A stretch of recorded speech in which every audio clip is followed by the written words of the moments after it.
घर के बाहर एक लड़की रोज आती थी। वो मेरे पति का नाम भी जानती थी। मेरे पति से मैंने पूछा तो वो गुस्सा हो गए। जब वो अस्पताल में मिली तब मेरा नाम रिया है। मैं और राजू ने 2 साल की डेटिंग के बाद शादी की है। शादी में हमारे कुछ खास दोस्त और पेरेंट्स ही आए थे। राजू ऐसा ही चाहते थे। वो चाहते थे कि शादी शॉर्ट और सिंपल ही रहे। हम लोग यहाँ बड़े शहर में काम करते हैं। राजू के माता पिता गांव में ही रहते हैं। राजू ज़्यादा गांव जाते नहीं। जब कभी मम्मी पापा को मिलना होता है तो वो हमें शहर में आकर ही मिल लेते हैं। हमने एक छोटा सा घर भी यहाँ खरीद लिया है। शादी के चलते मैंने अभी नौकरी छोड़ रखी है। हमारा घर रोड के साइड में ही है। खिड़कियों से रोड दिखाई देती है। राजू का ऑफिस का टाइम सुबह 10 बजे का है। सुबह मैं राजू के लिए खाना बनाती हूँ। मेरी नज़र खिड़की के बाहर गई। रोड के दूसरी तरफ एक लड़की ज़्यादा उम्र की नहीं थी, 24 साल की होगी। हमारे घर की तरफ देखती रहती थी। पहले दिन मैंने सोचा कि कोई होगी, लेकिन वो 4 से 5 दिन लगातार आती मुझे देखती। मैंने मन में सोचा कि जाकर उससे बात करूं। शायद किसी और के घर समझकर हमारे घर की ओर देखती रहती होगी। सुबह राजू सोए थे। वो फिर वही दूर खड़ी दिखाई फिर और हमारे घर की ओर देख रही थी। इस बार मैं बाहर गई। उसने आते ही मुझे अपनी ओर देखा और घबरा गई। मैंने उससे पूछा, क्यों, आपको क्या परेशानी है? आप किसे ढूंढ रही हैं? वो घबराई हुई बोली, राजू यही रहता है।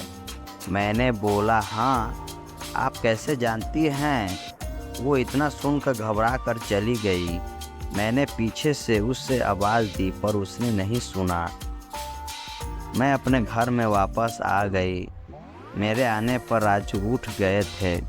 पूछा, कहाँ गई थी? मैंने बोला, पता नहीं, एक लड़की वो हमारे घर की तरफ देखती रहती है। और मैंने जब जाकर उनसे पूछा तो हमारा नाम भी जानती है। तुम किसी सुंदर लड़की को जानते हैं? राजू यह सुनकर भड़क गए। बोले, पागल हो क्या? कोई कुछ भी बोलेगा और तुम मान लोगी क्या? लेकिन यह सुनने के बाद राजू के चेहरे का रंग जरूर उड़ गया था। मेरे भी दिमाग में कुछ चलने लगा। राजू जब शाम को आए तब मैंने इस विषय में कोई बात नहीं की। अगले दिन मैं सुबह उठी तो राजू पहले से ही उठ गए थे। मैं किचन में गई तो किचन की खिड़की लगी हुई थी और बड़ी मुश्किल से खोलने पर खुलती थी। मैं कोशिश कर रही थी लेकिन ऊपर वाली कुंडी मुझसे नहीं खुली। मैं हमेशा नीचे की कुंडी से खिड़की लगाती थी, लेकिन आज खिड़की की ऊपर वाली कुंडी भी लगी थी। मैंने कैसे भी कुंडी खोली और खिड़की खोली तो मैं देखकर हैरान रह गई। राजू उस लड़की से वहां जाकर उससे बात कर रहे थे। वो उस पर चिल्ला और गुस्सा हो रहे थे। लड़की रो रही थी और राजू ने उसे उंगली दिखाकर जाने को कहा। यह सब देखकर मैंने खिड़की बंद कर दी ताकि राजू को लगे नहीं कि मैंने उसे यह करते देखा है। राजू फिर घर आ गए। मैंने ऐसे जताया जैसे कि मैंने कुछ नहीं देखा ही नहीं। अब मुझे ना जाने कैसे कैसे ख्याल आने लगे। राजू मुझसे क्या छिपा रहा है? मैंने राजू से शादी करके कोई गलती तो नहीं की? आखिर वो लड़की कौन है और राजू उससे इतना गुस्सा क्यों हो रहे थे? राजू के जाने के बाद मैंने राजू के सारे दोस्तों को, जिन्हें भी जानती थी, उन्हें फ़ोन किया, लेकिन किसी को भी उस लड़की के बारे में नहीं पता था। मेरी समझ में नहीं आ रहा था कि क्या हो रहा है। राजू से पूछना चाहती थी, लेकिन मुझे पता था कि वो झूठ ही बोलेगा। उसके बाद मैंने उस लड़की को घर के आसपास नहीं देखा। यह सब सोचते सोचते मेरी तबीयत बिगड़ने लगी। राजू मुझे बोलता था कि क्या हुआ, अपना ख्याल रखा, डॉक्टर के पास जाओ, लेकिन अब मुझे उसकी बातें बिल्कुल अच्छी नहीं लग रही थी। एक दिन जब मेरी हालत ज़्यादा ख़राब हुई तो मैं ऑटो लेकर पास के बड़े अस्पताल में गई। डॉक्टर से अपनी दवाई लेने के बाद मैं अस्पताल के पार्क में बैठी थी। अस्पताल में मुझे वो लड़की फिर दिखाई दी। उसे देखते ही जैसे मेरी बीमारी पता नहीं कहाँ भाग गई। मैं उसके पास तेज चल कर गई और उसका हाथ पकड़ लिया और उसे बोला, तूने मेरी ज़िंदगी में उथल पुथल मचा दिया। बोल, उस दिन क्या बात कर रहा था? राजू, तुमसे क्या रिश्ता है तेरा मेरे पति? फिर उससे मुझे जो बताया सुनकर मुझे लगा कि मेरा पति ऐसा है, इसने इतनी बड़ी बात मुझसे छिपाई। शाम को राजू जब मैं आए तब उस लड़की को अपने घर में देखकर चौंक गए। मैं भी उसके पास ही बैठी गई। राजू उसकी तरफ देखकर बोले कि अच्छा तो सुनो, इस सब बता दिया, मना किया था ना दूर रहने को मेरी फैमिली से। मैंने बोला, राजू शर्म करो, तुम इतने कठोर हो, अपनी सगी बहन की मदद नहीं कर रहे हो। वो लड़की सरोज थी, राजू की सगी बहन। उसने अपने पसंद के लड़के से शादी कर ली थी, इसलिए राजू और उसके परिवार में उसके सारे रिश्ते तोड़ दिए थे। राजू ने कहा कि मेरी कोई बहन नहीं है।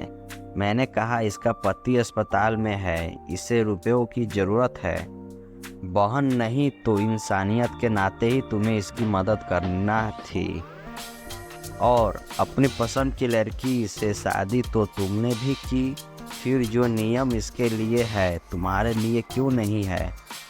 मुझे पता होता तो तुम ऐसी सोच वाले हो तो मैं तुमसे कभी शादी नहीं करती। जिसको बहन आंसू नहीं पिघला सके उस आदमी के सीने में दिल नहीं हो सकता। इतना कहकर मैं अंदर से अपने सारे गहने लिए और सरोज के साथ जाने लगी। हमें जाते देख राजू फूट फूट कर रोने लगे। सरोज भी उन्हें देख कर रोने लगी। रोते हुए राजू बोले, हमने इसे बहुत प्यार दिया, पापा ने, मम्मी ने, मैंने रानी बनाकर रखा और यह ऐसे ही एक दिन बिना बताए घर से चली गई। हमारा प्यार तूने नहीं देखा, इसके लिए मैं रात भर रोया कि कहाँ होगी, कैसी होगी मेरी बहन। तब इसे भाई और पापा की याद नहीं आई। अरे मुझे से कहती तो मुझे क्या करना है, ऐसी ही चली गई थी ना, अब क्यों आई है? बहन भी बोली, भैया मुझे लगा आप लोग नहीं मानोगे। उन दोनों भाई बहन को रोते देख मेरी आंखें भी भर आई, पर आंसू के साथ जैसे सारे गिले शिकवे खत्म हो गए। वो खुद अस्पताल गए सरोज के साथ, मम्मी पापा को भी बुलाया। दोनों ने बेटी को बड़े प्यार से गले लगा लिया। अब अस्पताल में सरोज के पति की हालत बहुत अच्छी है। डॉक्टर कहा कि जल्दी डिस्चार्ज हो जाएंगे।